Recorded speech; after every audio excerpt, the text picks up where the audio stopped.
Pronto, então vamos começar, tá? Gente, Tá então, bom. obrigada a todos. Desculpe aí pelo atraso um pouquinho, a gente teve essa dificuldade com a mudança de senha, mas, enfim, as coisas já foram resolvidas, né? Então, apresentando nossa atividade, esse ciclo de debates foi pensado muito em função desse contexto, das dificuldades das famílias que estão em casa, das dificuldades com a escola. E nós vamos fazer até o final desse mês, né? Então, um período preciso desses 2 meses, antes do início da retomada das aulas e tal. E hoje a gente tem uma convidada especial, né? Como todas as outras, Ana Paula Ramos, ela é colega da gente do PREO, eu vou fazer a apresentação daqui a pouco, mas antes queria situar vocês um pouquinho em relação ao NIP, né, que é um grupo de trabalho interdisciplinar que originalmente algumas pessoas já fizeram parte do IMEP, que foi fundado em 1997, já está bem velhinho, e outras pessoas foram entrando, e depois, em 2004, 2005, a gente se organizou como NIP. Né? Então, é um grupo que tem terapeutas ocupacionais, fonoaudiólogos, fisioterapeutas, psicopedagogos, psicólogos, psicanalistas, e a gente tem esse trabalho tanto de divulgação, transmissão a partir das propostas de seminários, congressos, capacitação de equipe, né? Como também a gente tem esse trabalho na clínica, né? De uma visão mais global do desenvolvimento. Temos o site, que é o www.nip.com.br, onde a gente tem artigos, muito material disponível. Tem o Instagram também, o Instagram NIP Espaço Bebê Brincante, que tem muita publicação, tem inclusive uma postagem de Ana Paula sobre o desenvolvimento de linguagem, que vocês podem encontrar no ano de 2019. Então, para não atrasar mais, né, Ana Paula Ramos, ela é fonoaudióloga, ela é professora dos cursos de pós-graduação da Universidade Federal de Santa Maria, na disciplina, na linha de pesquisa do distúrbio da comunicação humana. Ela é membro do PREO, né, e também da COSDBB. Então, Ana Paula, a gente passa agora a palavra para você, para aproveitar aí tudo que você tem para nos informar. Agradecendo bastante a sua presença hoje, e estamos bastante contentes porque a Ana Paula tem um trabalho muito próximo do que a gente entende por esse trabalho em torno da linguagem, né? Tá bom. Muito obrigada. Estão me ouvindo bem? Obrigada pelo convite. Qualquer coisa, qualquer problema, me interrompa, tá? Porque eu estou aqui no celular que deu um problema no Zoom do meu computador. Em primeiro lugar, eu queria agradecer o convite, né? Eu vou trazer algumas questões sobre a linguagem de bebês e crianças pequenas para a gente fazer o debate, então. Né? Vou começar com a minha fala, deixando muito claro assim, que eu admiro muito o trabalho do NIP, eu tive a possibilidade de conhecer e acompanho muitas postagens da Daniele e da equipe, então acho que é um prazer realmente estar discutindo com o grupo de novo, tendo essa oportunidade. O que eu vou apresentar hoje aqui é um pouco do que está num livro aí que eu estou terminando sobre a clínica de linguagem com bebês e crianças pequenas. O título é exatamente esse, tá?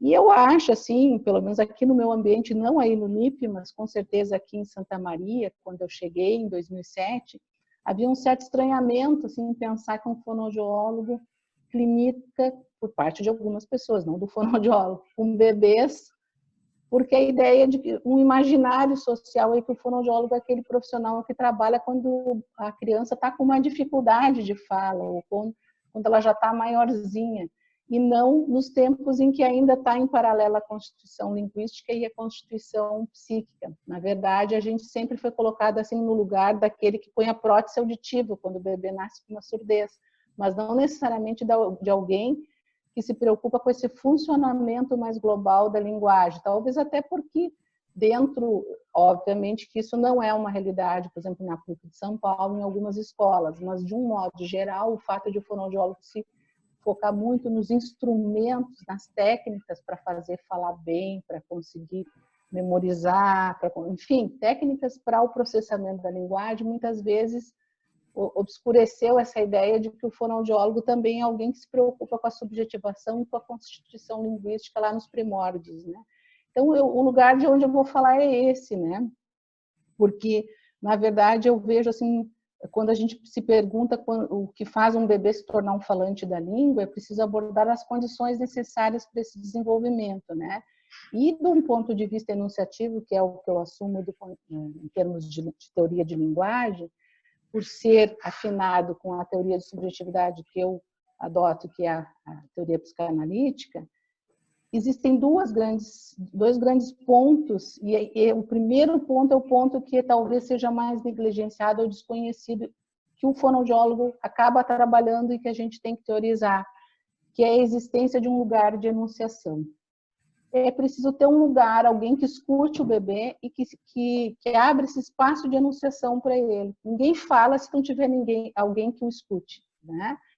E a segunda grande condição é o bebê ter condições de modo crescente de dominar as relações entre formas e sentidos de modo a produzir enunciados reconhecidos pelo seu alocutário ou interlocutor como pertencentes à língua de sua comunidade. Então, ao mesmo tempo que tem que ter então esse lugar que o adulto abre de escuta para o bebê tem que demonstrar condições para ocupar esse lugar, né?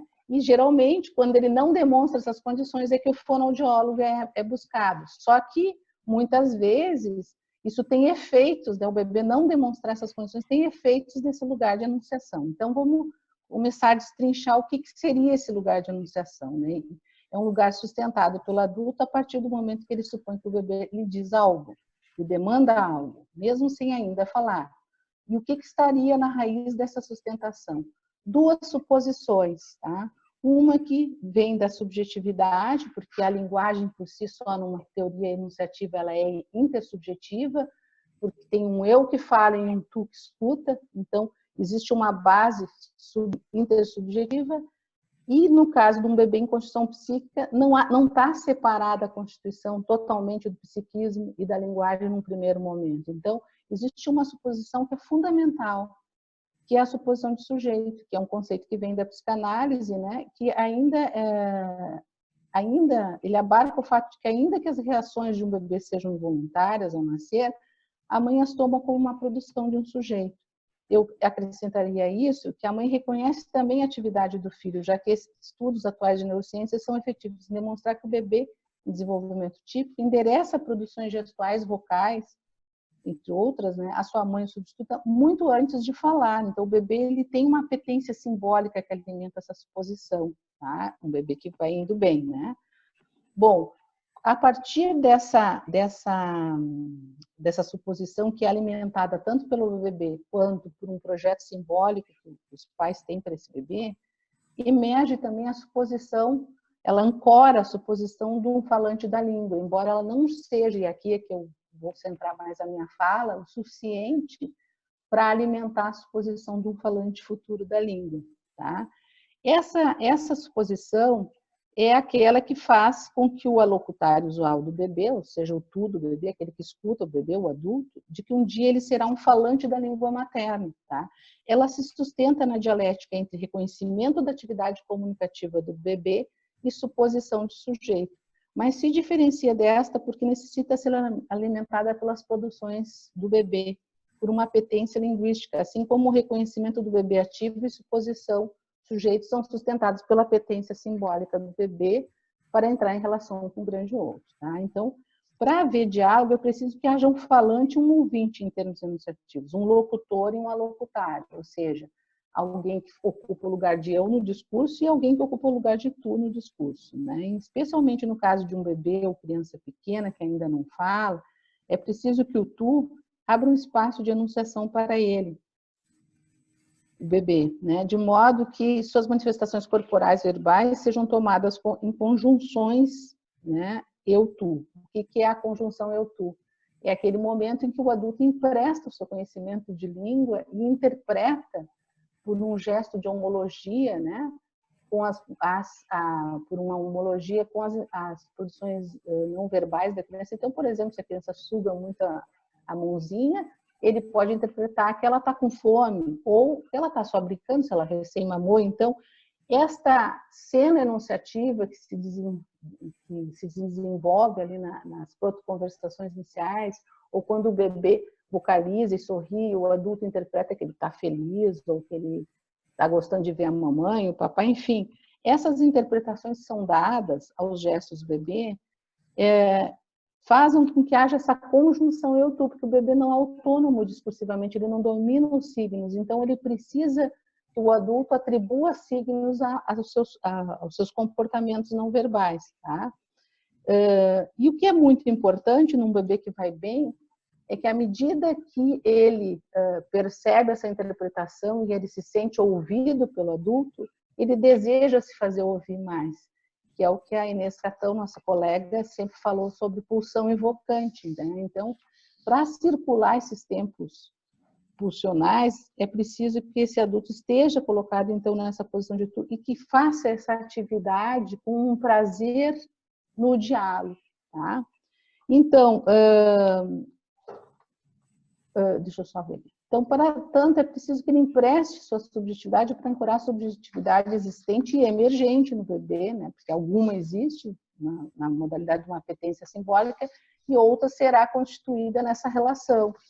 E as posições parentais, né? Elas tanto a posição materna, que é transitiva, como a paterna, que provoca, né? Que produz uma alteridade, elas vão permitir reconhecer a autonomia discursiva crescente do bebê, sabendo que o que fornece, né, como interpretação é, senão, uma hipótese atributiva às manifestações do bebê ou criança pequena.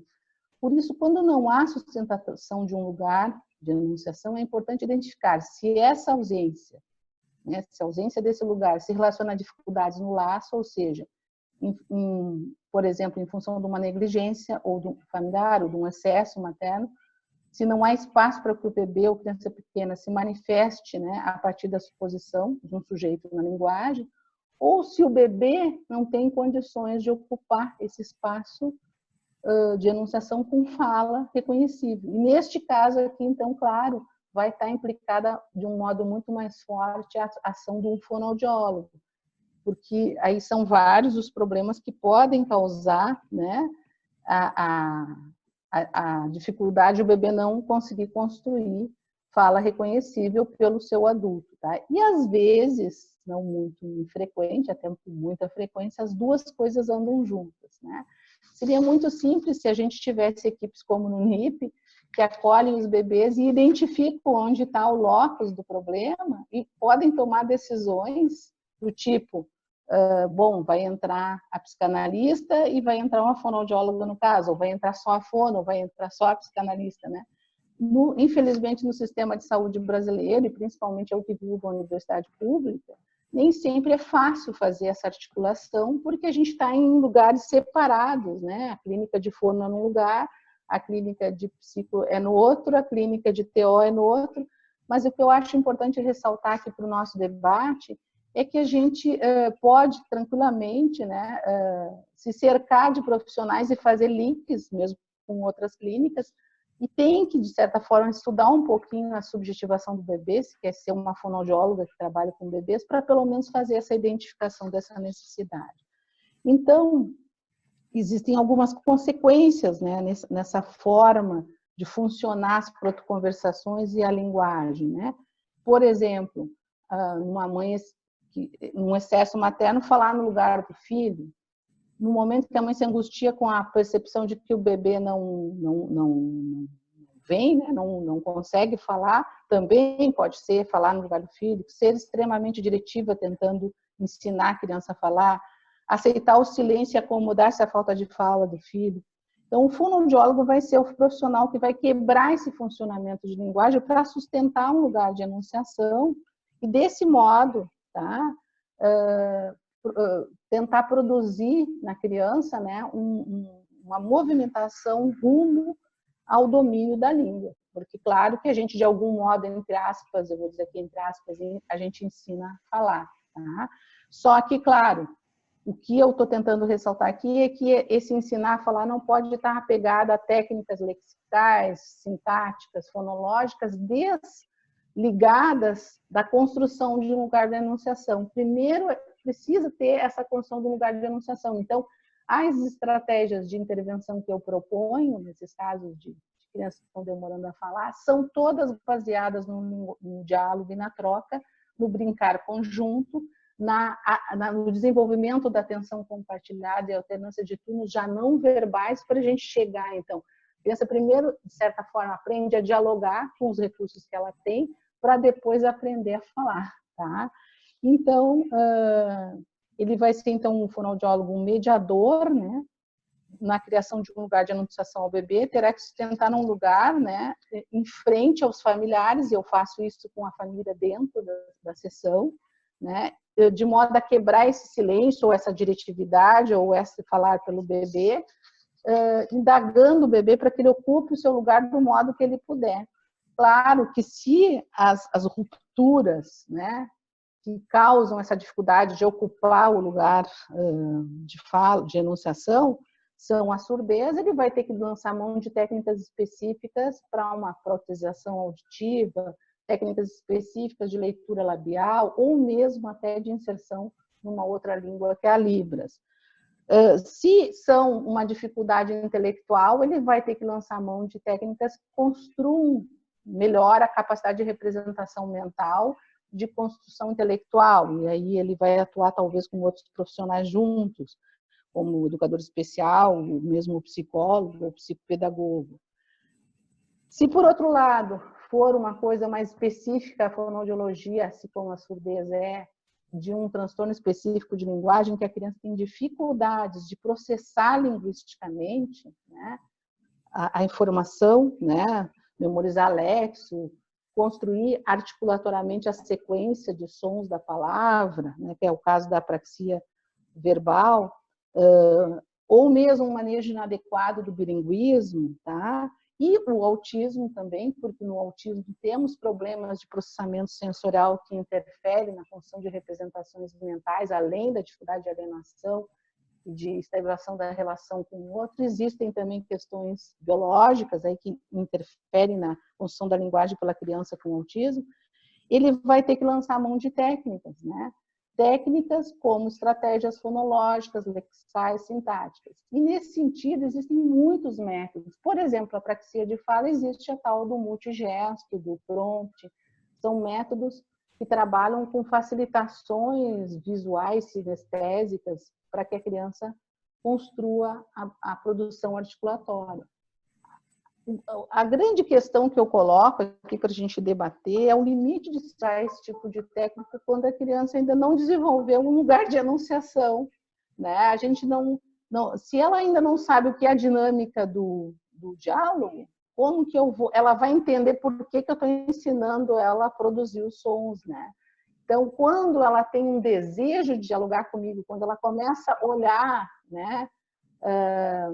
Ela começa a olhar para a minha boca, se endereçar, vocalizar, desejar trocar comigo, partilhar atenção comigo, aí talvez uma técnica desse tipo tenha lugar, né? Então, uma outra coisa, então né, o fonoaudiólogo será aquele que abre um lugar de enunciação por meio da escuta e possibilidades de fala por meio de técnicas que a gente chama de scaffolding. O que é scaffolding em inglês? É andaime, né? É a sustentação do bebê no domínio progressivo do conhecimento gramatical em um funcionamento discursivo. Então, o bebê vai dominar, sei lá, os sons da língua, os signos da língua, os tipos de frase que a língua oferece, no nosso caso, a língua portuguesa, a partir de um funcionamento no diálogo.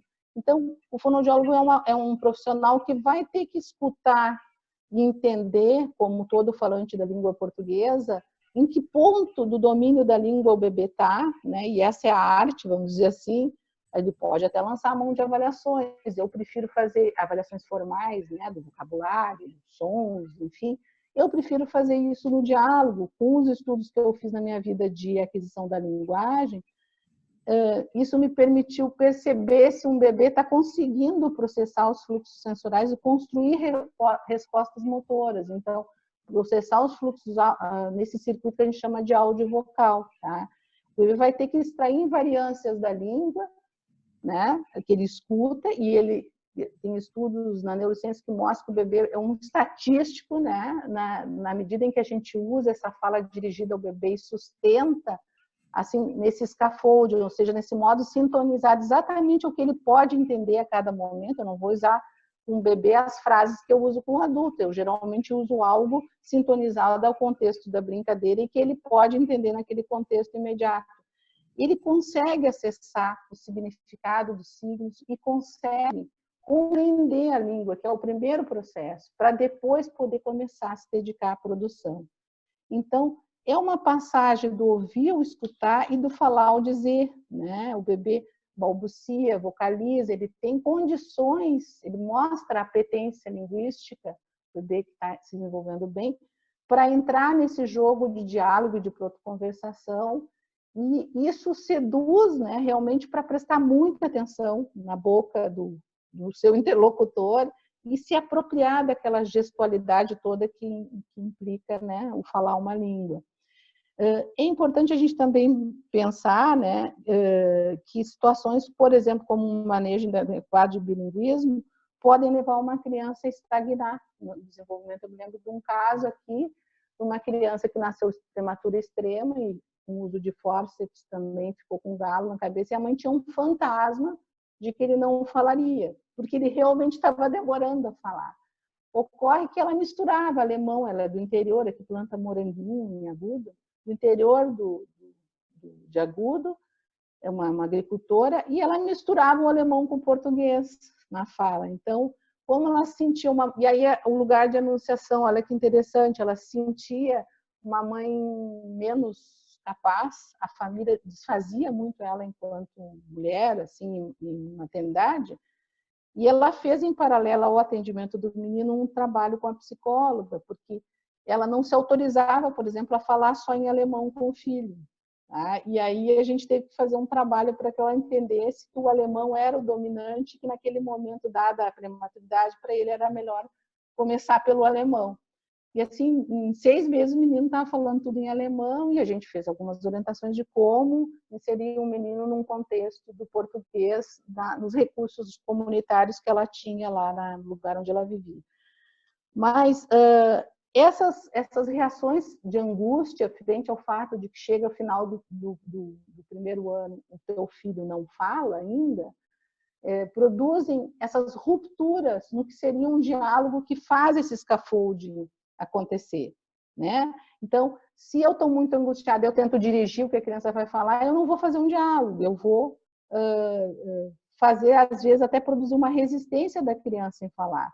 Se eu, por outro lado, falo pela criança, não tem lugar de enunciação, então não tem jeito, né, de que ela venha a desenvolver mais a sua habilidade linguística se o outro está falando por ela. Então, essas rupturas que ocorrem nesse diálogo, por esse fantasma que se forma ao perceber que o seu filho, ao deixar de supor que o seu filho vai ser um falante, precisam ser tratadas com o fonoaudiólogo, com a família. Ele precisa identificar onde estão os problemas para poder sustentar a família numa nova forma de diálogo com o seu filho, para que ele possa desenvolver a linguagem.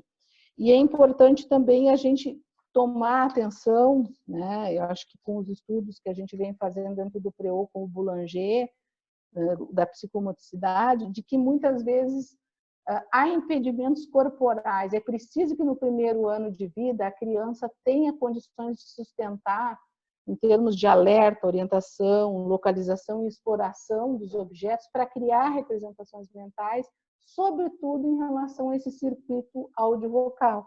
Então, o fonoaudiólogo ele tem que estar atento se ele também não vai precisar, às vezes, de uma parceria com um profissional da terapia ocupacional, que no Brasil é quem tem feito esses trabalhos de integração sensorial, para permitir que esse bebê tenha capacidades corporais necessárias, tanto para criar representações mentais, quanto para entrar em interação e relação.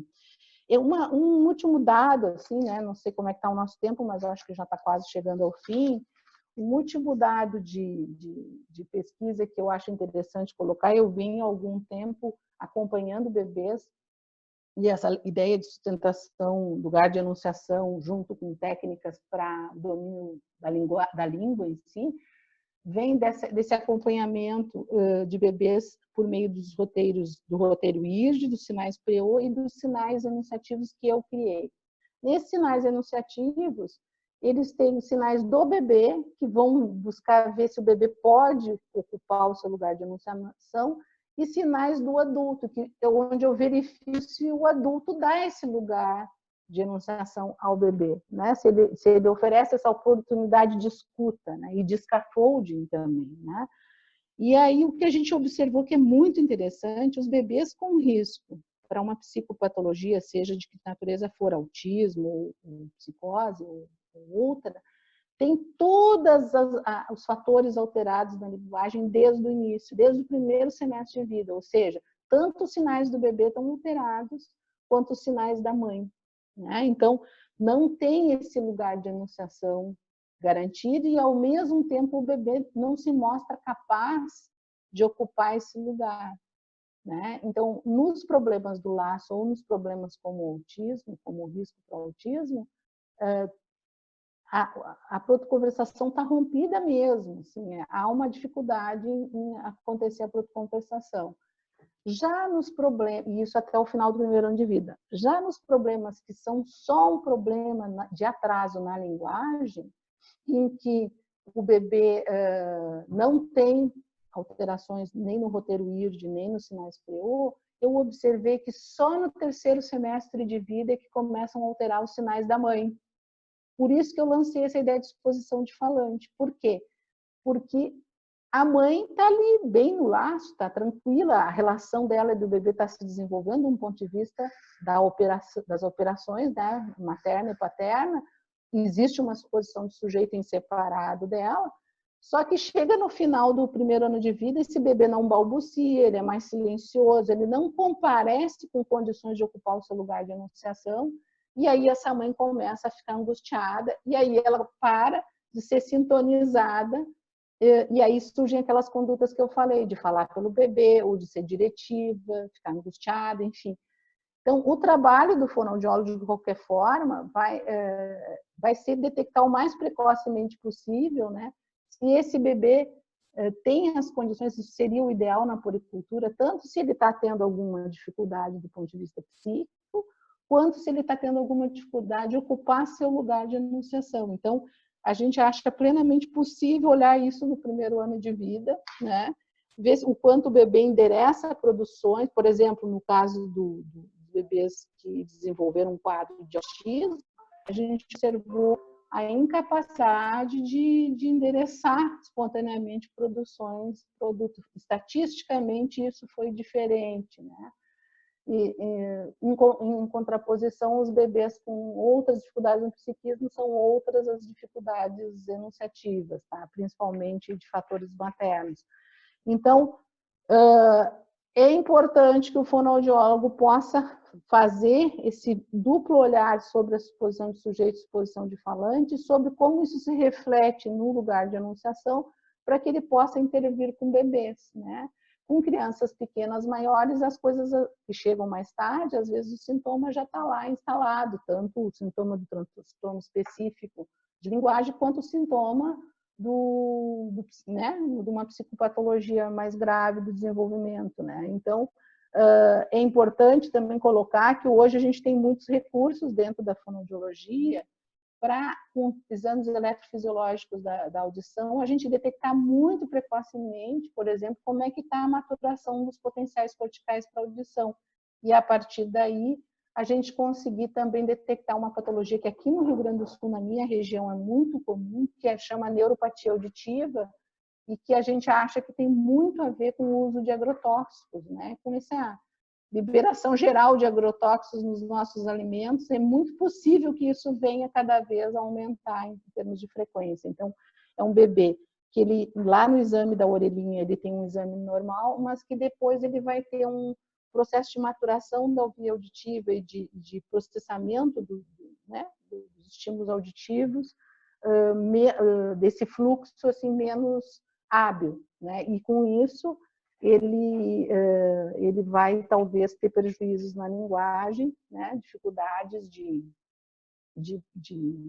de construção dessas invariâncias auditivas que precisa ter para registrar na memória, né, de médio e longo prazo, os signos, os contrastes de sons da língua, os tipos de frase que a gente tem que construir para falar português, né? Porque quando eu memorizo um signo, eu memorizo ao mesmo tempo as posições, as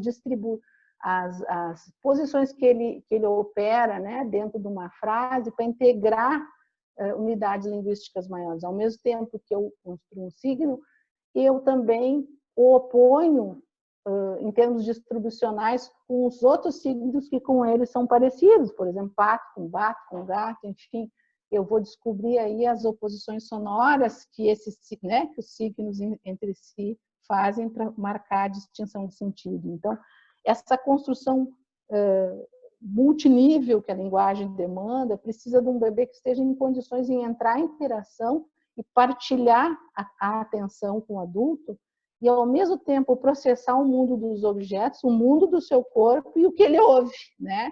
Se ele não tiver com essas condições corporais mínimas de processar simultaneamente todos esses fluxos, é difícil ele fazer um exercício sensório-motor que o direcione à construção de representações mentais e daí de representações importantes para que a gente possa construir as representações linguísticas, né?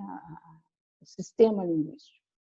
Eu não sei, Daniela, acho que o meu tempo está chegando no limite, não quero me alongar mais, e acho que é legal a gente debater um pouco. Não sei se já chegou no tempo, Dani, é isso? Podemos passar. Eu geralmente faço um apanhado, um comentário sobre a sua fala, tá. Então, e depois eu passo para as pessoas que vão debater. Tem Maíra, que é fono também do NIP, né? Uhum. Enfim, eu acho que você traz uma coisa muito importante e eu queria ressaltar, né? Essa articulação do corpo-linguagem e que a gente precisa ver tudo isso imbuído, né? Do momento da constituição psíquica de forma muito entrelaçada, né? Então, quando você fala dos comportamentos não verbais, né? Quando o outro materno precisa estar atento a isso, né? Ou seja, essa leitura do que o bebê quer comunicar, de que sinais ele está emitindo, como é que o outro vai decodificar, imaginar, supor e oferecer uma resposta, né? Então, Daniel Stern falava da sintonia afetiva, né? Então, a gente fala também de diálogo tônico. Toda essa relação com o corporal, com o sensorial do bebê, ele vai ser tomado pelo outro, mas isso depende de muitos fatores, né? Depende desde o fator de como está o estado emocional, a estrutura psíquica dos pais, do outro que agir com o bebê, mas também da integridade física dele, né? Então, a gente tem visto como que esse diálogo mãe-bebê, como essa leitura do corpo do bebê, ele fica facilitado com um bebê que se manifesta de forma viva, que tem um corpo organizado e que tem uma condição biológica bem dotada, digamos assim. E quanto ela fica dificultada se o bebê tem uma hipotonia, se o bebê tem uma lentidão na resposta, se ele tem uma dificuldade na organização das suas posturas. E esse fator, em si, ele já vai levar, né, uma dificuldade na organização da postura para a emissão e para a organização e sustentação da protoconversação, em termos de emissão mesmo de vocalização, mas ele também vai gerar um comportamento no outro materno que pode ser, né, esse de falar o tempo inteiro ou de silenciar, porque o bebê não está fazendo a sua parte, não está jogando, exatamente, né, na partida. Então, a gente precisa sempre ter essa noção na interação de que ela é de dupla, é uma mão dupla, né? Tem sempre um lado que influencia no outro e isso vai fazer uma espiral relacional, que é isso que vai organizar o desenvolvimento ou onde vai entravar o desenvolvimento. Então, eu acho que essa observação é muito importante na clínica, porque não se trata só de um bebê. Quando uma criança não fala, ela pode ter 2 ou 3 anos, o que está em jogo é a mesma coisa, né? É esse lugar de enunciação, esse lugar no discurso e em que lugar está. Sendo que quando uma criança chega para uma fono com 2, 3 anos, muitas vezes, na maioria das vezes, aliás, os pais ficam do lado de fora e a criança entra sozinha. Então, ela vai ser trabalhada nessa função enunciativa sem o seu outro cuidador e sem aquele que justamente vai estar em posição de supor esse sujeito falante, né? Então, esse é um ponto que eu queria marcar para a gente discutir. Não precisa responder agora, é só essa questão que eu queria trazer e passar para a Maíra, porque Maíra vai trazer as considerações dela e aí você retoma tudo isso, tá bom? Tá bom. Tá joia. Então, bom dia, Ana, bom dia a todas. Ana, dizer do prazer enorme que é te ouvir nessa manhã. Prazer é meu. Eu fui reconhecendo algumas colegas fonos aqui também presentes, fiquei muito feliz de vê-las no nosso debate aqui do NIP, queria deixar um abraço para todo mundo. Ana, eu destaquei 3 questões aqui para a gente poder dialogar, vou tentar ser o mais sucinta para a gente poder lhe ouvir melhor. Mas a primeira, você começou falando realmente desse lugar de estranhamento que tem do fonoaudiólogo no trabalho com a linguagem em bebês, né? Em geral, o que se espera é que a gente trabalhe com a parte de áudio, de amamentação, e eu vejo que tem também, eu sou professora da Universidade Estadual aqui da Bahia, e vejo que tem um estranhamento também por parte do próprio fonoaudiólogo, de que ele pode intervir, né, nessa questão da constituição da subjetividade. Então, eu acho que essa é uma questão importante, assim. Quando eu me proponho nas minhas disciplinas de linguagem de pensar o bebê, é algo muito estranho, né? Os alunos ficam, em linguagem? Mas a gente não vai ver bebê só na parte hospitalar? A gente não vai ver bebê só na parte auditiva?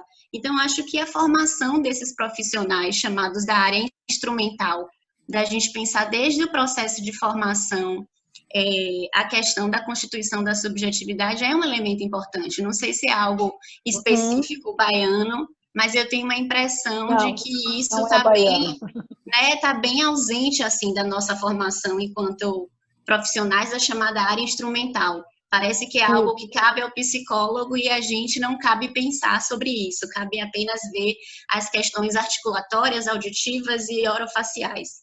Então, acho que esse é um elemento importante que me chamou muito a atenção quando você começou. Outra coisa que eu fiquei muito feliz de lhe ouvir falar, eu já estou ansiosa por esse livro, porque eu realmente acredito muito do lugar do terapeuta na ressignificação do lugar de sujeito da linguagem, né? Acho que esse é o X da questão da clínica com bebês e com crianças pequenas, assim. Principalmente quando isso vem com a marca de um diagnóstico, né? Então, quando chega com um diagnóstico, como o lugar de sujeito da linguagem fica estremecido.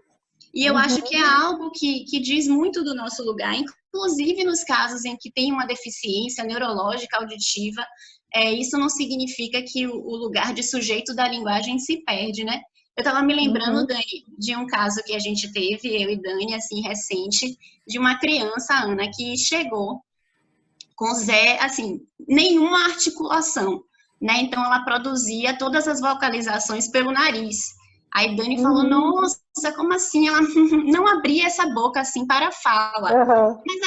Mas aí na alimentação, se alimentava direito, e uma vez eu brincando com ela, no primeiro dia, assim, a boca não abria para falar. Eu digo, não, peraí. Aí peguei uma bolinha e disse, deixa eu ver se está aqui embaixo da sua camisa. Aí ele olhava.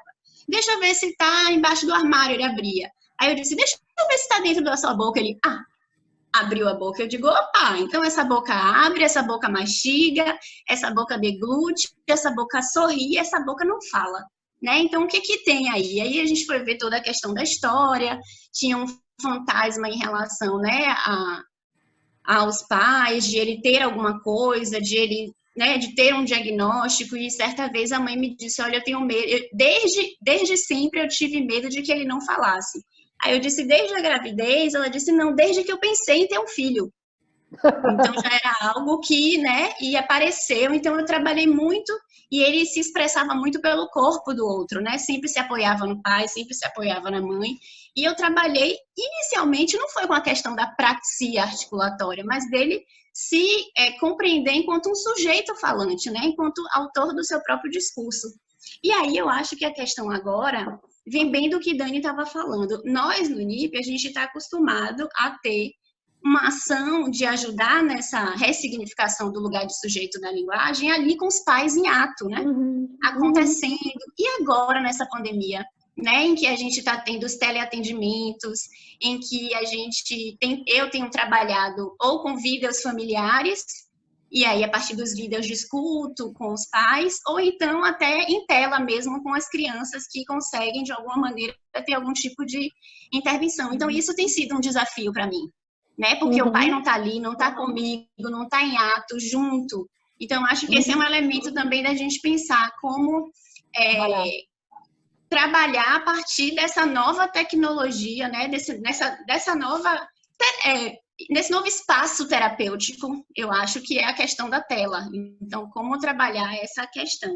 E, por fim, para não me alongar demais, acho que é muito importante, assim, que eu também tenho visto nesses teleatendimentos, principalmente para aqueles que chegaram agora para mim, né? Então, ou seja, eu não conhecia as crianças e as famílias antes, ou seja, não os conheço pessoalmente e eles não tiveram a vivência comigo desse atendimento junto aos pais. Então, esses que chegaram agora, Ana, eu sinto uma grande demanda do fonoaudiólogo do trabalho com a técnica, né, isolada, a técnica isolada de significação, né? Então tem muita ação em torno da palavra, do desejo de ouvir a criança pequena dizer as cores, dizer os números, dizer palavras apartada da significação, né, dessas palavras. Então eu tenho tido muita dificuldade, tenho percebido dos pais, nesse momento de pandemia, muita dificuldade com a brincadeira simbólica, né? Então, eles que estão tomados de atividade da escola, né? Trabalho. Não, aí vem a fono, tá bom, diga aí qual é a atividade que eu tenho que fazer para estimular. E aí a gente vai tentando, né, quebrar um pouco isso, ressignificar, de falar do lugar do brincar, do lugar do prazer, do lugar do simbolismo como um espaço de significar aquilo que vai aparecendo como palavra. Então, esse tem sido também um desafio, assim. Eu queria dar um pouco desse depoimento, já que tenho trabalhado com os teleatendimentos e tenho sentido, principalmente daqueles que não vivenciaram o atendimento comigo, essa necessidade da técnica, da estimulação apartada da significação. Bom, vamos aqui se organizar. Então, Ana vai responder esses comentários. Depois, Bianca vai ficar no controle das perguntas do público. Inês já se inscreveu. Então, Inês vai ser a primeira, depois de Ana Paula. E Bianca vai seguir a ordem de quem colocar aí o nome no chat para a gente seguir um por um as perguntas do público, tá bom? Agora... Então, vou tentar ser breve para dar tempo dos outros perguntarem, mas assim, eu numa concepção enunciativa e que leva em conta a subjetivação de um bebê e de uma criança pequena também, que isso também se reflete, é parecido, só a criança já andou mais e a gente tem que resgatar essa história pregressa. E para mim é inviável atender sem os pais em sessão. Assim, não existe, porque o trabalho é sobre esse resgate dessa significação, né, dessa ressignificação do lugar de enunciação e da forma como o diálogo está ocorrendo na família e como a gente sabe que precisa ocorrer para que ocorra aquilo que eu chamei de scaffolding, né, que ocorra essa sintonia fina com o que o bebê manifesta para que eu possa realmente acessar a linguagem, o funcionamento de linguagem e a língua. E também cabe destacar que nem todo bebê vai falar. Então, talvez, em algumas situações, a fonoaudióloga lance mão de uma comunicação alternativa, mas todo bebê pode ocupar um lugar de enunciação. Isso eu queria deixar claro. Mesmo que com uma comunicação alternativa ou com uma forma diferente de se expressar, ele pode, e manter esse lugar de enunciação é fundamental para a saúde mental do ser humano, né? Ele precisa ser escutado por alguém, né? Precisa funcionar na linguagem para manter isso, né? Então, o lugar, né, de ressignificação, como estava falando o colega, ele, principalmente dessas Acabou, acabou, foi rápido. Né? A gente tem situações muito comuns hoje em dia. Se antigamente, quando uma criança não falava, as pessoas pensavam que ela era surda, hoje em dia pensam que é autista. Então, sempre chega muito diagnóstico de crianças com diagnóstico de autismo, eu me lembrei de um caso que eu atendo aqui, 2 casos, na verdade, que eu tive que ressignificar o diagnóstico, que não seriam, né, sujeitos com autismo. Uma criança teve um TCE e teve uma série de fantasmas que surgiram no imaginário familiar em função do TCE, né? Então, é natural que a família ficasse com esse receio, né? O traumatismo crânioencefálico, para quem não sabe, mas assim, acho que a maioria aqui sabe, que caiu uma TV na cabeça quando tinha 1 ano e meio lá. Então, tinha todo o trauma da hospitalização, o imaginário de que ela não ia falar. E aí, claro, essa criança, junto com uma situação parental que já não era assim tão boa, né? Pais muito jovens que não planejaram ter o filho, com dificuldade de ocupar as funções parentais, ela tinha um trauma pelo TCE e talvez alguma dificuldade neurológica leve que decorreu daí, junto com um risco psíquico. Então, quando eu entrei no caso, eu tive que trabalhar com uma psicóloga para organizar um pouco os pais que estavam muito desorganizados e, junto com isso, o trabalho da fono em sessão, com a família, observando, com a ressignificação desse espaço também, tá? E sobre esse fantasma parental, eu queria lembrar de um outro caso que eu tive de uma mãe que estava começando a ter sintomas neurológicos de uma doença e que ela me disse, tinha um imaginário de que a filha também não ia falar. Era uma menina prematura extrema que eu acompanhei na pesquisa e foi muito interessante que quando eu retomava o que estava acontecendo em casa depois de 5 atendimentos, eu via que a menina estava falando um monte em casa, mas que na sessão ela não falava muito comigo, ela brincava comigo, mas não falava. E aí eu fui ver que era esse imaginário da mãe pedindo uma fono para ela, que era uma coisa que nunca tinha me acontecido na vida. Logo a seguir, essa mãe descobre que ela tem Machado Joseph e que ela tem uma história de dificuldades de fala desde a infância em função dessa síndrome que agora, na fase adulta, estava começando a aparecer mais, né, os sintomas. Então, às vezes, tem coisas diversas aí, de uma fantasmática que a gente nem imagina, às vezes até porque a mãe tem um problema de linguagem e que ela não sabe muito bem por que tem e o que tem, tá?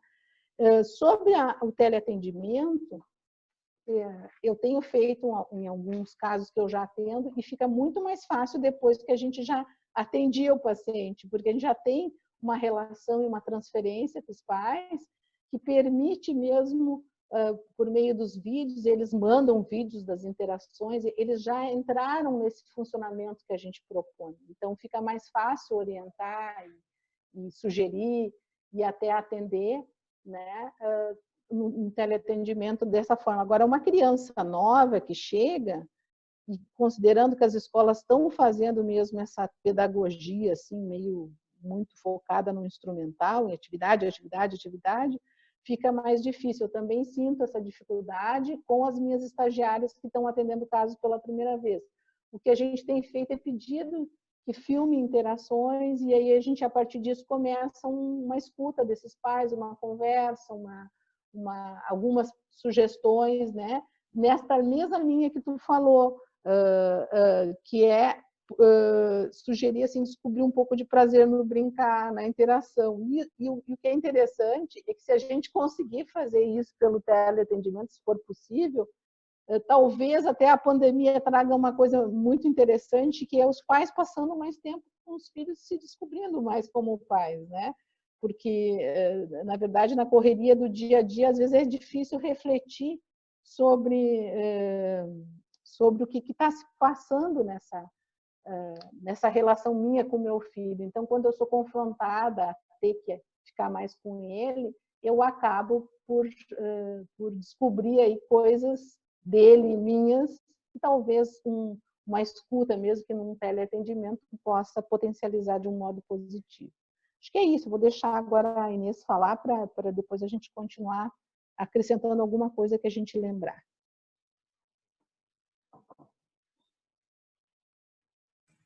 Pode falar.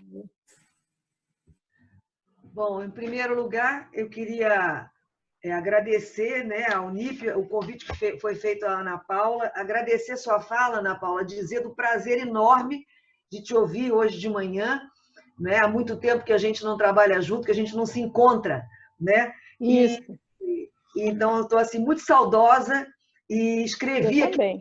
Eu não ia colocar perguntas, escrevi no chat, mas o chat deu um problema aqui. Alguém me diz bom dia, fica no privado, tudo que eu digo vai parar só naquela pessoa, não vai para todo mundo.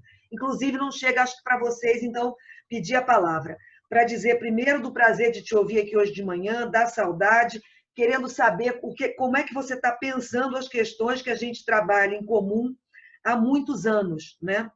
E, nesse sentido, são duas as coisas que eu queria perguntar. Queria que você desse uma palhinha maior, né, sobre o seu livro, que é claro que já ficou todo mundo curioso, já quero ler o livro e saber quando é que ele sai, dar uma palhinha mais sobre o livro e falar um pouco, se você puder, sobre os sinais enunciativos do bebê que você está propondo. E numa segunda questão, que é uma questão provocativa, mas ela não é provocativa porque ela me provoca, ela me convoca. Entendi. Eu que trabalho também na clínica pública, como você sabe, né? E que a gente tenta há anos o trabalho transdisciplinar, né? Mais do que o multidisciplinar, e é muito difícil. Então, a pergunta que insiste é qual é a diferença do trabalho do fono e do psicanalista no tempo da organização primordial do bebê como falante, como futuro falante, porque uma coisa que a gente está, inclusive, discutindo nesse momento no COMP, né, no ambulatório aqui de saúde mental de criança aqui no DF, né, é essa questão de como trabalhar em equipe multidisciplinar sem perder, né, a diferença de cada um, porque o rico é se somar pela diferença e não virar todo mundo a mesma coisa, né? Então, isso é uma coisa que angustia os profissionais de uma maneira geral, porque o fato de ter escolhido um tipo de formação de base, isso integra, certo ou errado, não é uma questão de certo ou errado, integra a identificação do sujeito, né? O eu do sujeito, né? Então, a questão de... Uma das angústias principais da equipe é essa dissolução, né, do eu, né? A dissolução do eu, da identidade profissional que compõe o eu do sujeito, né? Quando vai para esse trabalho de equipe. O que mais fala disso na equipe é o enfermeiro, por exemplo. Eu não estou nem falando, né, a partir de mim, estou falando de uma conversa de equipe. Então, quer dizer, eu acho que uma equipe multitrans, ela tem que se montar, né, a partir das diferenças de formação, das diferenças de cada um, né, enquanto pessoa, enquanto profissional. Estou pensando aqui alto, queria pensar com você. Como é que você está vendo hoje a diferença, né, do trabalho do fono e de um psicanalista, por exemplo, na prática, né, nesse tempo da organização primordial do bebê como falante? É isso, obrigada. É isso, tá bom. Então, tá, em primeiro lugar, assim, ó, vou por partes do livro, né? O livro foi uma provocação do meu orientador de pós-doutorado, no sentido de eu escrever um ensaio, e não esses artigos científicos, em que eu falasse do meu percurso nas teorias de linguagem. Eu já tinha feito isso, assim, porque isso que a Fono falou antes, a colega, de que não se tem um imaginário do fonoaudiólogo trabalhando nesse lugar de enunciação, é decorrente do fato de que o fonoaudiólogo sempre buscou teorias que trabalhassem com a construção da língua, né? E derivassem em técnicas instrumentais de produção da língua, que é o seu objeto, né? Respondendo um pouquinho, depois vou tocar mais especificamente a última questão, o objeto do fonoaudiólogo é o domínio linguístico progressivamente maior. Ele tem que construir esse falante, né? Ele tem que ajudar nessa construção. Mas é claro que isso não é tão simples em termos de constituição e talvez fique um trabalho que parece um tanto indiferenciado do trabalho do psicanalista. Mas, então, no livro, eu faço esse percurso pela teoria gerativista, a teoria interacionista e a teoria enunciativa e tento mostrar com casos clínicos como cada teoria foi me dando suporte para pensar esse funcionamento de linguagem, tá? Então, no final, eu vou defender, né, que o fonoaudiólogo atua com bebês e crianças pequenas nesse lugar de enunciação, né, na construção desse lugar e na construção dos recursos para que o bebê ocupe esse lugar. Aí, os sinais enunciativos. Está saindo um outro, acho que vai sair, não tenho certeza, um outro livro de bolso sobre a minha experiência com o roteiro IRD, o PREO e os sinais enunciativos. Na verdade, eu vou falar mais da linguagem, mas vou falar das articulações entre esses sinais enunciativos e o roteiro e os sinais PREO. Os sinais enunciativos, para dar um exemplo, por exemplo, de zero... Espera que eu peguei o sinal errado. Espera que eu quero te dar um exemplo para tu poder entender de onde eu estou falando, né? Então, para dar um exemplo, né? A criança, dos 2 aos 6 meses de vida, a criança preenche seu lugar na interlocução com sons não verbais de modo sintonizado ao contexto enunciativo, ou seja, endereçado ao adulto, é um sinal da criança nos primeiros meses. A mãe atribui sentido às manifestações verbais e não verbais do bebê sustentando a protoconversação, é um sinal do adulto. Então, quando eu digo que nas crianças com atraso na aquisição da linguagem, os sinais das crianças estavam alterados, mas os da mãe não, nos primeiros meses, eu quero dizer justamente isso, que nesses sinais que a gente criou, a gente vai olhando de modo crescente as condições que a criança tem de poder ocupar um lugar de enunciação e se o adulto abre esse lugar de enunciação. Então, por exemplo, entre 7 e 12 meses, a gente olha se a criança esboça a produção de proto-palavras espontaneamente endereçando ao interlocutor. E olha se a mãe responde à criança e faz pausa e dá espaço para a nova manifestação da criança. Então, são detalhes mais sutis que tem que acontecer no diálogo para garantir o lugar de enunciação e para verificar se a criança ocupa isso de um modo crescentemente complexo, como se espera para uma criança que está arrumando para a fala, tá? Então, o nosso conhecimento enquanto fonoaudiólogo, né, sobre o que um bebê vai fazendo a cada etapa do desenvolvimento, serviu para a gente montar esses sinais do bebê. E o nosso conhecimento sobre enunciação e sobre o que um adulto tem que fazer para estabelecer essas relações conjuntivas e disjuntivas com o bebê. Conjuntiva, eu sustento o bebê e empresto a minha subjetividade para que, e o meu conhecimento de língua para que ele consiga dizer em palavras o que ele está dizendo corporalmente, que é o que a Dani estava falando da articulação corpo-linguagem, que eu tentei ressaltar. Eu tenho que estar sintonizada ali na cena para poder dar uma interpretação que seja suficientemente boa. É óbvio que eu não vou acertar sempre, e eu não devo acertar sempre, porque senão o bebê não se movimenta para aprender a falar. Ele tem que deixar algo não dito ali, né? Para que um dia ele ocupe e deseje ocupar o seu lugar de fala, né? Com a sua fala. Mas essa sintonia e esse lugar tem que, ao mesmo tempo, dar espaço, né? Para que tem que ter essa dúvida de que eu não sei tudo sobre o bebê, que ele sabe sobre ele, que está ligado à suposição de sujeito, né? Então, por isso que é tão difícil separar na equipe, essa pergunta da tua equipe, essa provocação que tu me fez, é a mesma que a gente enfrenta aqui.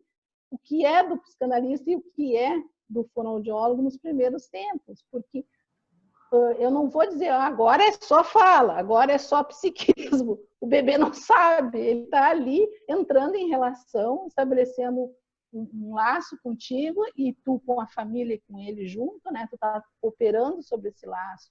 Só que eu acho que a porta de entrada e o foco é que é diferente. Enquanto o fonoaudiólogo está atuando muito na suposição de falante, reconhecendo que a suposição de sujeito dá base para isso, então quando ele atua na conversação e ele sustenta o bebê e dá um modelo para o familiar, ele deixa vago esse lugar para que o familiar ocupe isso na interação. Se há um impedimento grave, tu sabe, né, em alguns casos de risco para psicose, por exemplo, de a mãe conseguir ocupar esse lugar, é nesse espaço que o psicanalista vai atuar lá na sessão dele, porque eu não vou entrar no inconsciente e nas coisas que essa mãe demanda que eu entre de um ponto de vista psicanalítico, porque eu não sou a psi do caso.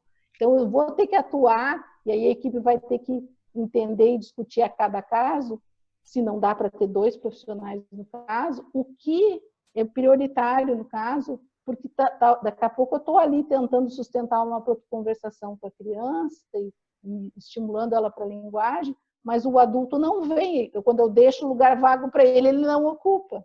Então, já tive situações de casos assim, de crianças que até nem tinham nada organicamente e que comigo dialogavam muito bem. E aí, quando eu abri espaço para a mãe entrar na brincadeira, eu convocava ela para participar da brincadeira e entrar no diálogo, ela não conseguia.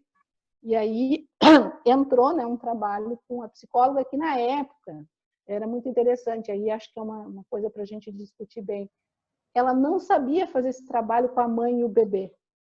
Ela tomou a mãe em terapia. E isso é uma coisa que eu digo para as psicólogas que eu oriento aqui. É a relação que é o problema, né? Claro que tem coisa lá dessa mulher, mas tu vai começar uma análise com a mãe, vai vir coisas lá do arco da velha, lá do tempo do, né? E eu não conseguia resolver a relação dela com o bebê. Então, a importância que o profissional psi tem, o psicanalista, nesse trabalho, porque ele trabalha a relação dessa mulher com esse bebê, e claro que talvez daí derive para uma análise pessoal, né? E eu sei que vocês discutem muito isso, ou não, eu não sei, mas assim, às vezes até na relação muita coisa é curada, né? Vai na direção da cura, vamos dizer assim, não cura no sentido médico, mas na direção da cura. Então, eu vejo assim, Inês, eu às vezes tenho dificuldade, mas eu tento me manter consciente como uma fonoaudióloga que respeita e alimenta a subjetividade, mas eu sei que o limite da minha intervenção está no fato de que eu não sou uma analista e eu não vou poder entrar profundamente. Nesse caso que eu citei aí, por exemplo, a mulher tinha eu conversando com a Graciela, quando ela veio aqui, eu contei um pouco a história, eu estava angustiada, porque eu não conseguia ter uma ajuda do profissional psi, e ela disse, essa mulher tem eu não tinha conseguido escutar que ela tinha um histórico progressivo e sucessivo de abandonos, e por isso que ela não conseguia ocupar a posição materna.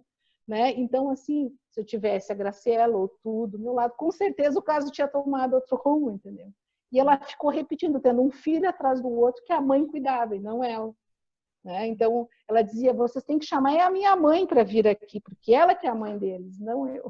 Então, veja, né, como é complicado. Às vezes, eu na cena, né, fonoaudiológica, em que eu tentava fazer essa mulher brincar com o filho, dialogar com ele, isso não se processava, porque ela não estava na função. Então, ficava muito difícil.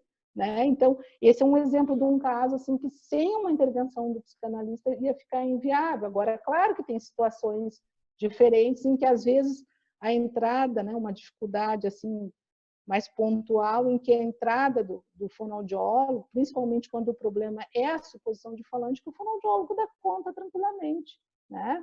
Porque se a mãe supõe um sujeito, mas ela percebe que esse sujeito ocupa o seu lugar de fala com fala, realmente o problema está ali na mão de um fonoaudiólogo para responder, porque o que vai se decorrer disso tem muito mais a ver com as dificuldades do bebê do que da família. Agora, se o problema já envolve essa ocupação das funções parentais, aí realmente, mesmo que a gente consiga, às vezes eu fico pensando que nas situações de deficiência a gente consegue que a família perceba as competências do bebê, que reidealize muitas vezes, né, o filho, por exemplo, uma deficiência auditiva.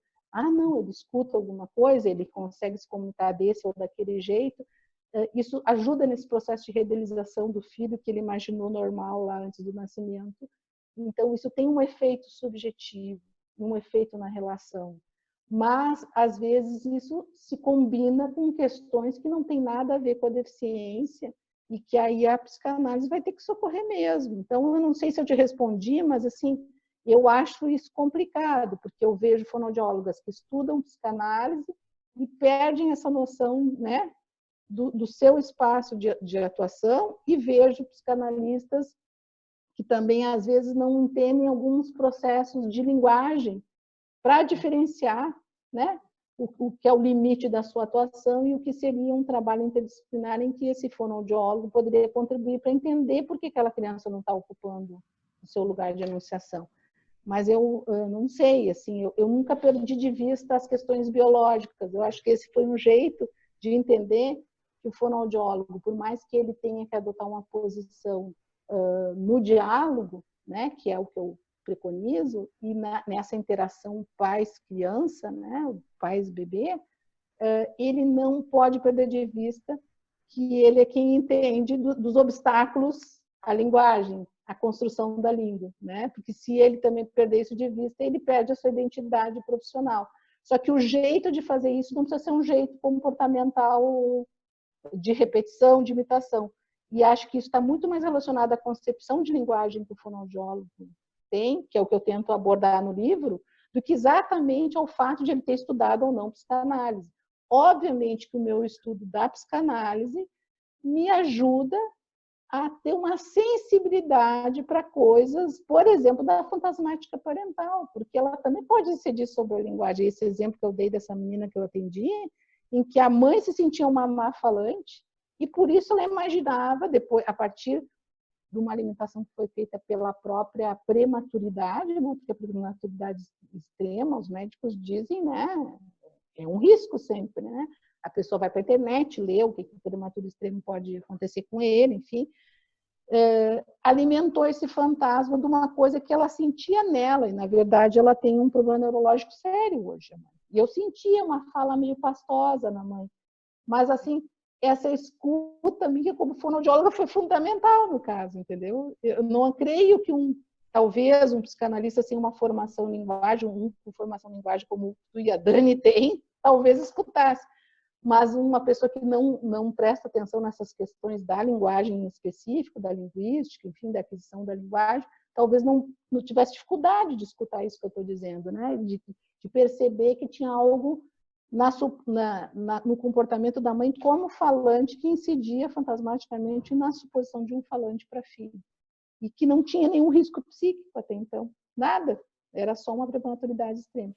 Não sei se te respondi, se quiser, continuamos aí o debate. Eu queria só para a gente finalizar, né? Não sei se tem alguma pergunta mais pendente. Se tiver, a gente tem a palavra para uma... A Juliana quer falar. Oi, Juliana, tudo bom? Posso falar agora? Pode. Posso falar? Então tá bom. Tudo bom, Ana? É difícil esse negócio de Zoom, porque agora eu estou enxergando a Dani, mas vamos ver se eu consigo te colocar no lugar de interlocutora aqui sem te ver. Tá, não, estou te vendo. Eu estou te vendo. Agora eu estou te vendo, agora eu te achei. Bom, primeiro, acho que depois eu vou só falar, mas assim, depois da tua fala e da fala da Inês, eu acho que eu só tenho a agradecer por ter fonoaudiólogas como você, viu, Ana? Cada vez que eu te escuto, obrigada. Eu fico muito feliz e muito tranquila de te ouvir, porque nós que estamos... eu já trabalho há muitos anos, mas agora estou no doutorado, que também formação, é bom ter com quem conversar. E é bom ter fonoaudiólogos que se preocupam com isso, porque a pergunta da Inês é uma pergunta crucial. Acho que a gente que trabalha nessa articulação com outros profissionais, visto que a gente trabalha com bebê, e trabalhar com outros profissionais é algo extremamente importante e necessário, porque a gente não... Uma disciplina só não dá conta, né, de trabalhar com algo tão complexo assim. A gente sabe que a gente conversa, mas, por exemplo, mesmo em equipes onde a gente conversa há muitos anos, às vezes a gente recebe indicações porque não está falando direito, assim, porque está errando, às vezes, na maneira na forma da falar, acho que agora precisa de fono, porque ele fala, mas eu não entendo. Então, acaba que chega ainda para a gente nesse formato, assim, ainda não tem um trabalho, é uma pergunta que permanece, porque eu acho que a própria clínica faz com que a gente se interrogue disso o tempo todo, porque no ato e na atuação é diferente.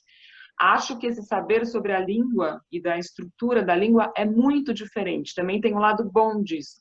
Quando a gente trabalha com um psicanalista e discute um caso, a gente sabe exatamente onde está o lugar do fonoaudiólogo e do psicanalista. Porque esse saber sobre a construção de um lugar de enunciação, esse saber sobre a linguagem, esse saber sobre o funcionamento mesmo da língua é muito próprio, né, do fonoaudiólogo. Então, isso na hora de escutar uma criança, seja um bebê de meses, ou seja, uma criança aí com questões psíquicas, talvez, que fala e é difícil mesmo de entender aquilo que ela fala, fica mais claro daí o lugar do fonoaudiólogo. Então, eu acho que é uma coisa que é difícil, mas que a cada caso que a gente discute com o psicanalista, isso vai se construindo, tá? Então, queria te agradecer e queria te falar uma coisa da questão online, que a Maíra trouxe também, e que eu tenho tido uma experiência rica e que eu ainda não sei exatamente o que é isso, eu preciso escrever sobre isso, que é assim, quando a gente está com o pai em sessão e com a criança, a gente está trabalhando para justamente a construção de um lugar de enunciação ali para aquela criança. E que não se trata de orientar os pais, como eles falam com essa criança, se trata de, talvez, ajudá-los numa mudança discursiva, né? Numa mudança de posição, para conseguir enxergar aquele sujeito como um sujeito falante, poder escutar essas delicadezas da manifestação de um bebê ou de uma criança, incluir num diálogo, incluir num discurso, enfim. E o que tem acontecido online que tem sido aí legal? Vou te trazer uma parte legal e não difícil. Tem várias coisas que são difíceis e tem sido legal, que é o seguinte. Às vezes a gente está online e a gente diz, por exemplo, uma criança quer um objeto. Uma criança diz, faz assim, aponta. Vocês não estão me vendo, mas estou apontando para cima, assim, e fazendo, vamos supor. E aí eu digo assim para a mãe fala assim, o que você quer? E aí eu digo assim, aí o menino faz assim, isso é uma cena que aconteceu, aí o menino faz, eu digo, mãe, eu acho que não era. Aí a mãe vai pegar uma coisa, eu digo, mãe, acho que não é aquilo que ele quer, será que ele não quer outra coisa? Pergunta de novo para ele. Aí a mãe fala de novo, o que você quer? Aí ele tem uma outra manifestação. Aí eu digo, mãe, será que é isso? Ele está falando a mesma coisa, pergunta de novo. E eu fiz o recorte de uma cena para te dizer que muitas vezes na questão online, a gente pedir para a mãe fazer uma pergunta diferente ou modular um ato da mãe, porque a gente é uma situação que nunca acontece presencial, porque o presencial você faz diferente. E aí a mãe acaba perguntando aquilo que você queria que ela perguntasse. E ela funciona muito sustentada por um desejo que é teu de entender aquela criança e de talvez alargar a possibilidade discursiva e dialógica dela. E eu tenho tido melhoras importantíssimas em crianças por conta disso. De uma mãe que talvez, quando você está em sala, ou ela pergunta, ou você não pergunta. Foi isso que você falou. Ou você pergunta aquilo que você falou. Às vezes a mãe não escuta. Quantas vezes em sessão a criança fala e a mãe de fato não escuta? Lá no online a criança fala e às vezes ela não escutou, mas você escutou e fez algo do tipo, o que ele disse mesmo? Lá do outro lado. E aí a mãe vira e fala, o que você falou para ela? E ela pergunta de novo, que é quase como se fosse um desejo sustentado pelo desejo da terapeuta de daquela criança ter um lugar de escuta e de diálogo. Enfim, é uma situação que eu não sei ainda exatamente o que pode, eu tenho pensado muito nessa direção, né, da mãe funcionar com a sustentação do nosso desejo de construção de um lugar de enunciação para aquela criança, o que potencializou muitas crianças neste lugar e tem falado melhor. Engraçado, Ana, mas é interessante. É que eu acho que a mãe nessa cena, como ela vai ter que ser um auxiliar teu no diálogo, porque tu não tá vendo o que ela e a criança estão vendo ali, tu não tá na cena ao vivo, né? Eles dois estão.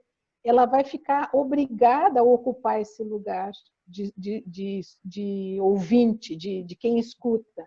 E aí o teu desejo vai mobilizar nela uma ação que vai fazer com que ela entenda que ela pode escutar o filho. Então, talvez, nesse sentido que eu também estava falando, eu tenho uma situação de uma paciente aqui que eu atendia, que estava começando a falar bastante, ela tem uma apraxia de fala, e estava começando a falar bastante, mas a mãe tinha esse fantasma, será que vai falar, será que não vai falar? Tinha um dito que a guria era autista. Aí, no início da pandemia, a gente chegou à situação de que, com o diagnóstico do neuropediatra, de que não é autista, que há uma apraxia de fala. E ele colocou muito assim para a mãe a importância de que ela dialogasse, que ela ajudasse o filho. E aí meio que avalizou o que eu já vinha dizendo. Assim, aí entre as questões do discurso médico, discurso do fonoaudiólogo, enfim, o discurso da escola, que até hoje acha que a guria é autista. E aí foi bem interessante, porque como as coisas foram acontecendo, eu fiz profecias positivas para a menina, eu precisava fazer isso. E essa menina que eu falei, traumatismo crânioencefálico, eu precisava fazer essas profecias positivas para trabalhar com essa suposição de falar, não, ela vai falar. Aí, o último diálogo que eu tive com a mãe por atendimento, ela disse assim, ela está falando tudo, como tu disse, tudo meio enrolado, mas eu já estou entendendo. E aí ela me mandou um vídeo dela contando uma historinha para a menina, uma cena que nunca tinha acontecido esses anos todos. Porque esse trabalho que a gente vai fazendo presencial e também pode acontecer por teleatendimento, em que a gente coloca a mãe nesse espaço de escuta do filho, ele muitas vezes permite que ela descubra que ela é capaz de fazer. E essa moça precisa descobrir que não só que ela é capaz de fazer essa escuta e de dialogar com a própria filha, de ajudar a própria filha a adquirir a linguagem, como que ela é capaz de ser mãe, porque ela ainda se comporta muito como filha e tem toda uma dificuldade, por isso que nesse caso entrou também a psicóloga numa escuta para os pais. Então, eu estou achando a pandemia interessante, como não vai na escola e as duas estão em casa, ela está tendo que se dividir, né? E óbvio que até com o cuidado da filha de um outro jeito.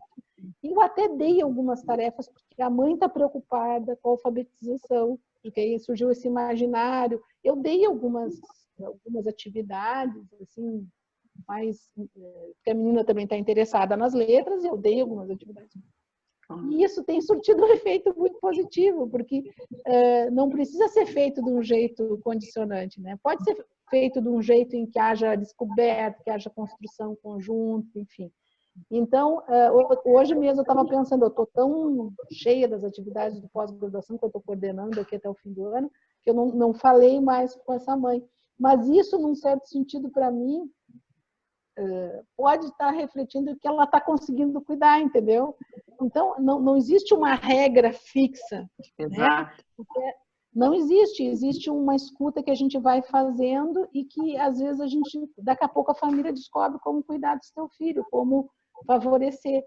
E é muito interessante, que aí é uma coisa que tu falou que o fonoaudiólogo consegue perceber, eu percebi exatamente, fui dizendo para essa mãe, explicando para ela, para ir dirimindo esse fantasma, né, sobre a linguagem da menina.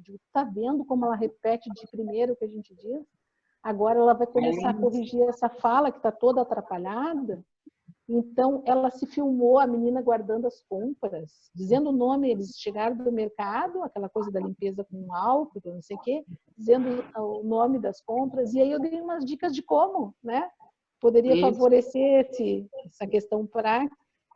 Ótimo, né? Então, assim, eu acho que o teleatendimento, principalmente quando a gente já teve um percurso com o paciente, que fica mais fácil, né? Já tem uma transferência, né? Enfim, a gente consegue realmente fazer render, porque tem essa situação que às vezes as pessoas ficam nesse shopping por especialistas e não se colocam. Isso também pode servir. Vou na fono, vou na psico, vou no neuro e não me colocam no lugar de mãe, né? Então a gente tem que ter esse cuidado, né?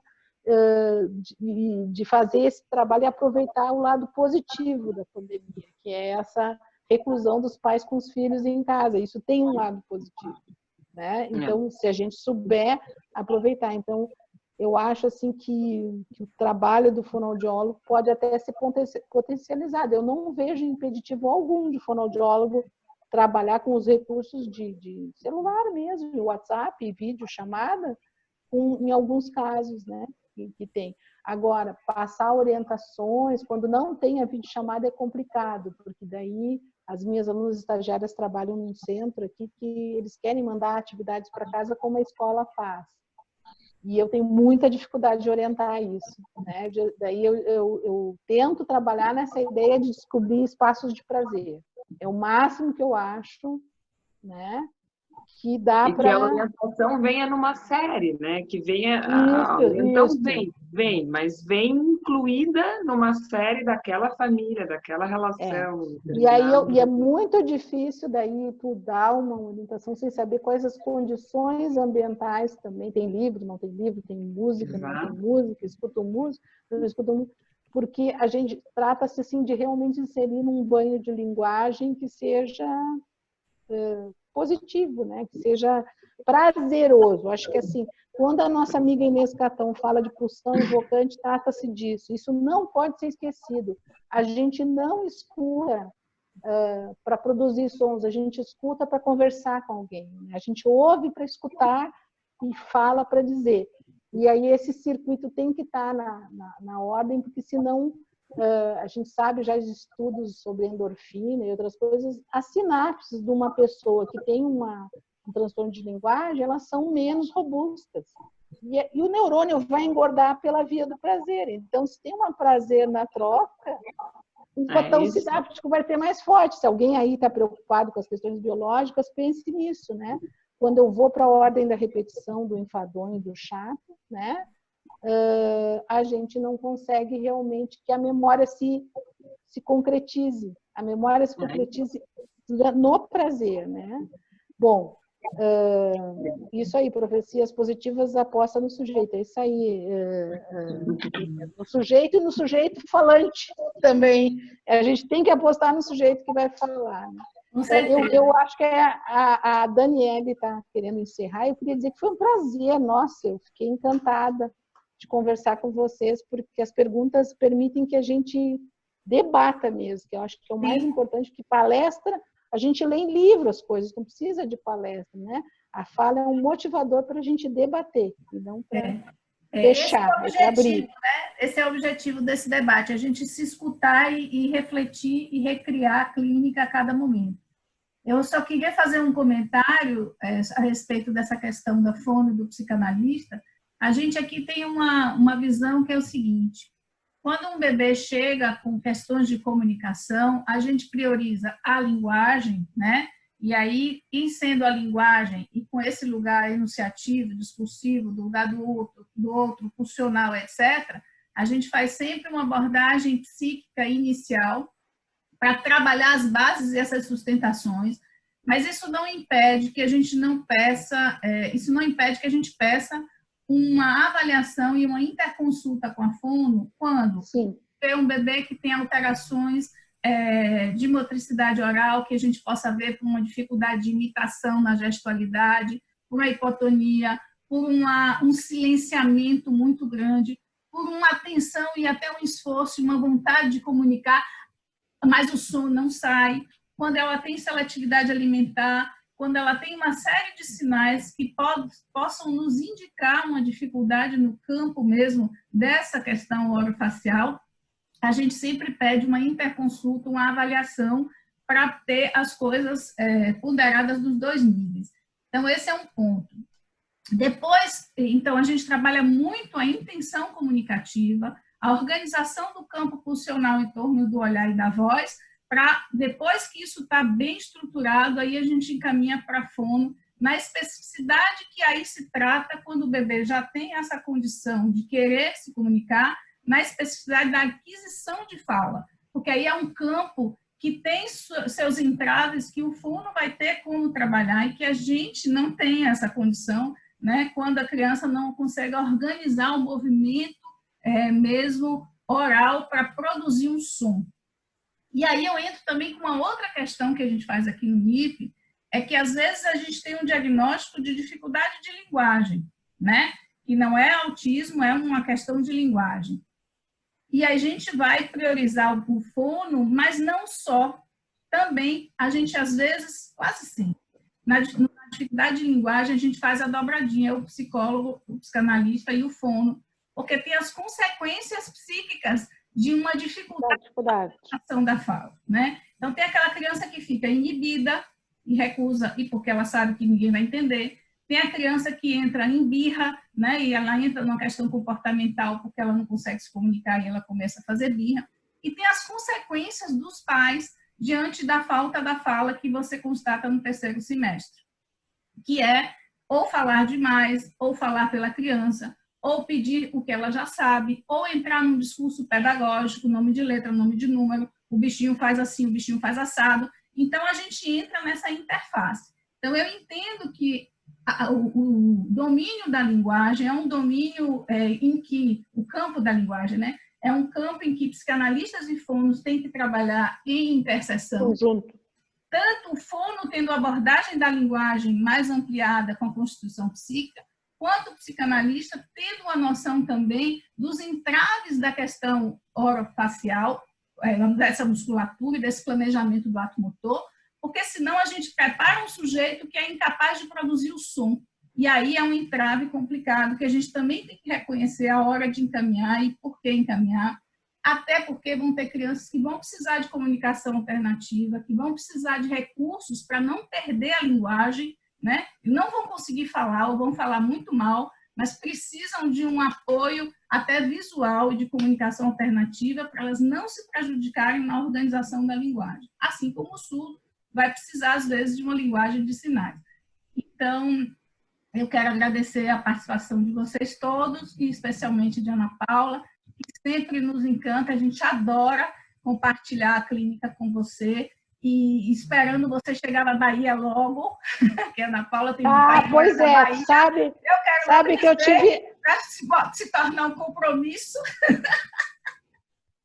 Pois tu sabe que o meu marido e eu fomos a Ilhéus, eu não sei se eu tinha te comentado, e a gente está com muita vontade, quando eu conseguir me aposentar, né, porque mudaram a regra, de ir para o Nordeste, sim. E a Bahia é um lugar alvo, assim, porque...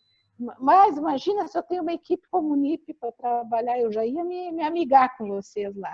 Você já está no NIP, você já está no NIP. Ali, lá e cá.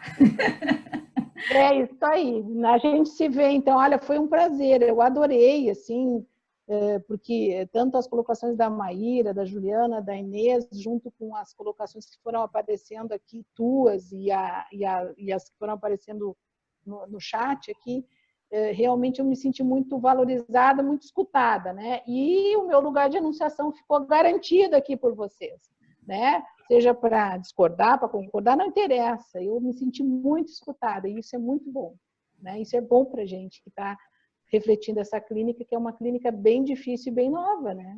Se a gente pensar, né, esse trabalho com bebês, principalmente na fonoaudiologia, com a linguagem de bebês, não é um trabalho antigo, tanto é que não está no imaginário das pessoas tão claramente assim. Obrigada pelo convite, adorei. Obrigada a todos, gente. Um bom dia. Semana que vem tem mais, né? A gente vai ter um outro debate. Bom. Vamos ter mais 2 debates e a gente encerra o ciclo. Tá bom? Tá bom. Vou ver se eu consigo participar, que a semana que vem eu estou de férias, aí eu consigo participar, que eu tinha aula até ontem. Eu tinha aula nas sextas-feiras. Liberou, hein? Então, hoje que liberou, tá bom? Joia. Um beijo.